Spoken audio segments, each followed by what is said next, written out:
Hello? Wow, you really done yourself, Miss Aoi. Your debut was quite the success. Told you I could bring us back. It definitely shows. By the way, sorry if I'm bothering you, but I just got finished with the next script, and I decided to send it to you through your email. I've been wanting to do a more traditional style of video essay. But, sir, I thought we were reviewing something underrated again. Well, we were, but just sort of see this as a small experiment. Plus, video essays are quite popular today. I'm sure you'll do fine. Alright then. I'll see what I can do. I'll have this ready by tomorrow. Thank you, sir. Have a nice evening.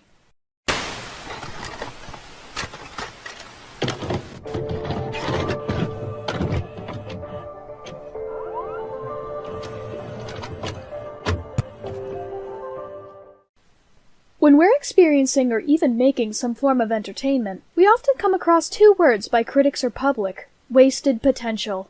A very common mistake in our creative development. We have a great idea for a project, but something that could have made it amazing just slips through the process of making it.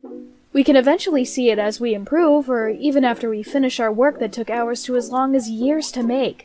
This usually ranges from a small detail in the narrative, having a deadline, or even lack of motivation. What if that wasn't the case?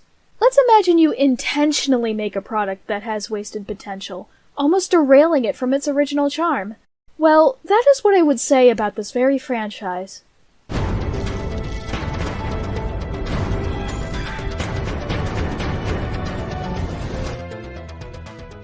Plants vs. Zombies. A game I used to play a lot over the years and still do, but I'm beginning to think of it as something that was heavily underutilized. What was originally a successful pioneer in mobile gaming has now turned into a sad and greedy mess. Heavy microtransactions in most all of its modern games, mixed receptions, and extremely bad treatment from its current executives. This franchise describes what wasted potential could be. It's no surprise that I'm not the only one thinking this. There's been many strange decisions that many of us don't understand. They seem to be making a sequel to the mainline franchise after 7 years, and are canceling its soft release in order to fix its issues. I'm going to explain what PVZ does wrong, how the other games compare, and figuring out what caused PopCap to enter this downward spiral in their franchise. But first, some historical context. When talking about the history and development of Plants vs. Zombies, it's like telling a typical underdog story. Someone starting small with little experience and obstacles in the way, but then soon rises to the top, all but with a twist at the end. That person is none other than George Fan. George Fan was both a developer for Blizzard while also working for PopCap on a small game called Insane Aquarium. He worked 2 full-time jobs for about 2.5 years. He eventually finished development for Insane Aquarium and continued working for Blizzard. Sadly, due to expectations from Blizzard, he decided to leave them in 2004 to work independently on a new project. As George was developing the new game, he was thinking of ideas for it. A great inspiration he had for this new concept was through a Warcraft tower defense mod, while the plants and zombies aspects were mixed together to stand out from the competition. As he was developing the title, PopCap opened a new office in San Francisco. This made George decide to ask PopCap for resources and help to make the game to get it out faster, which, luckily, they did, and development was made faster than before. The game was released on May 5th, 2009 for Windows and Macs. It turned out to be a financial success with a ton of ports including DS, Xbox 360, and PS3. On top of that, PVZ also received a ton of awards, including the Game of the Year title during its release. The future of PopCap was looking great, until that very summer came. Plants vs. Zombies. I'll ruin it for life. No one will ever know! No one will ever know! No one will ever know! July 12th, 2011. Electronic Arts bought PopCap for $650 million. This was a monumental change for PopCap and truly changed how they work. A lot of the most influential people in the company, including George Fan and many of the founders of the company, were fired or left. Plans for new games were made with completely new teams and with harsher deadlines. And how did the games turn out? Well, it's complicated. For someone who's played most of PopCap's modern catalog over the years, I immediately found out when and what made me disappointed in this franchise. I'll get into that in a bit. When EA purchased PopCap, the first official PvZ game was Plants vs. Zombies Adventures, released on May 20th, 2013. This was a Facebook game and signified the first game ever published by the new PopCap. It overall received positive reviews, while some hardcore fans didn't enjoy it as much. It sadly shut down around October 12th, 2014. Then we have Plants vs. Zombies 2, the true sequel to the original title and improved in a lot of aspects. The gameplay was smoother, the art was cleaner, more worlds, plants and zombies to fight. This was a huge success to the franchise and many of the fans adored it. There was some microtransactions in it, but it's to be expected, and they weren't that bad. Soon after it, we got a true spin-off, Plants vs. Zombies Garden Warfare, released on February 24th, 2014. This was an online third-person shooter with several game modes like defending a camp and team deathmatch. It introduced a lot of costumes and had 4 different classes for plants and zombies respectively. Surprisingly enough, it also turned out to be a huge success, both financially and critically. So then we got 2 new games in 2016. Garden Warfare 2 released on February 23rd, 2016, a sequel to the previous title with everything the previous one had, but with more characters, maps, and game modes. A couple of months later, we got a new spin-off. Plants vs. Zombies Heroes launched on October 18th, 2016. This was a strategy card game like Hearthstone, but with PvZ characters. The same story went with these two, though. The fans loved them, and it was financially successful, though PvZ Heroes didn't get as much support down the line as fans thought it would. Finally, we now end on Plants vs. Zombies, Battle for Neighborville, releasing on September 4th, 2019. A new third-person shooter title, but with a few other additions like more characters, maps, and abilities to use. The game got positive to mixed reviews, but was successful enough for more PvZ content. You may still be wondering, where did the series start to lose its charm? Well... So here we go, level up! Pea Shooter reached level 2! So he recharges faster and his damage is higher than normal, okay. January 5th, 2017. Update 5.7.1 for Plants vs. Zombies 2 was the moment the series took a turn for the worst. The upgrade system essentially gives you the ability to give your plants seed packets to level up and make your plants stronger. The main issue with this concept is that it turned a fun and addicting game into a pay-to-win title.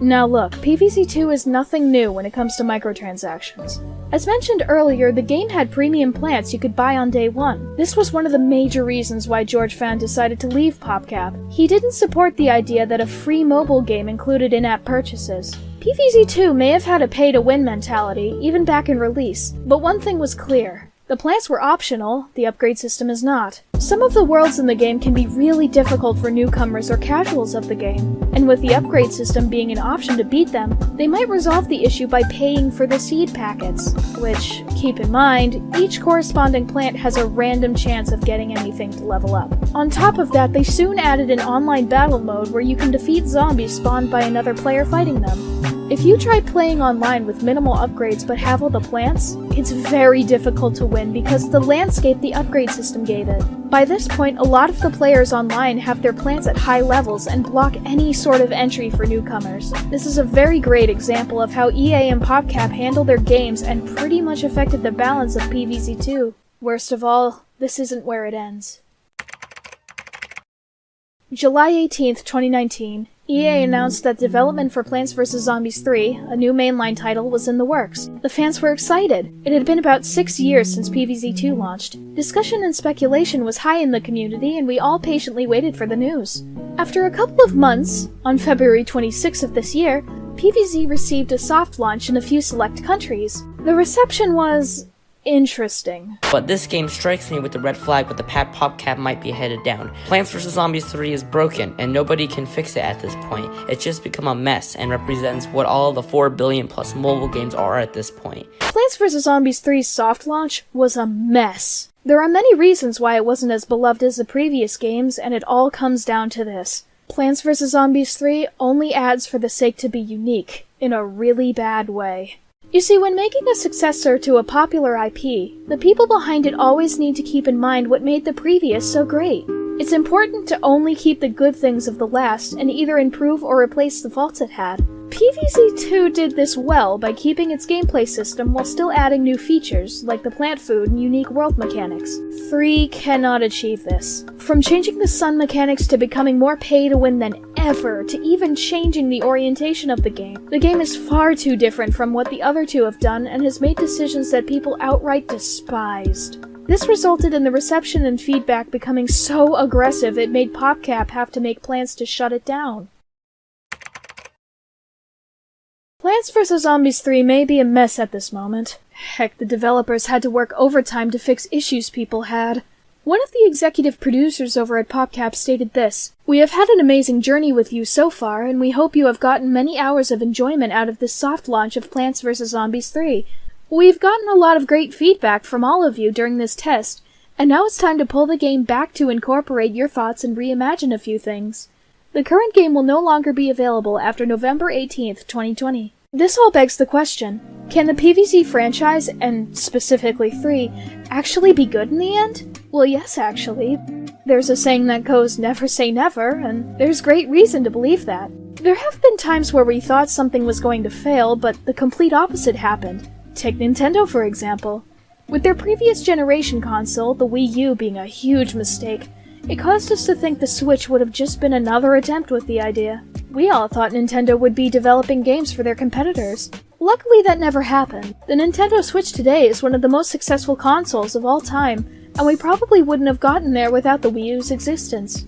When something fails the first time, it has as many chances to succeed and improve as to fail and not listen. I understand we're talking about PopCap, and they might not fix much, but they still decided to hear from the fans. PopCap has never really done something like this, at least for the PvZ franchise. For all we know, they could have released 3 as how it was initially. So there really could be a chance for it to be great before it turns for the worse. But what do you guys think? Will PopCap ever be able to come back to its old roots and quality? Or will they just make even more mistakes in the future? This is Akari from Nintendo.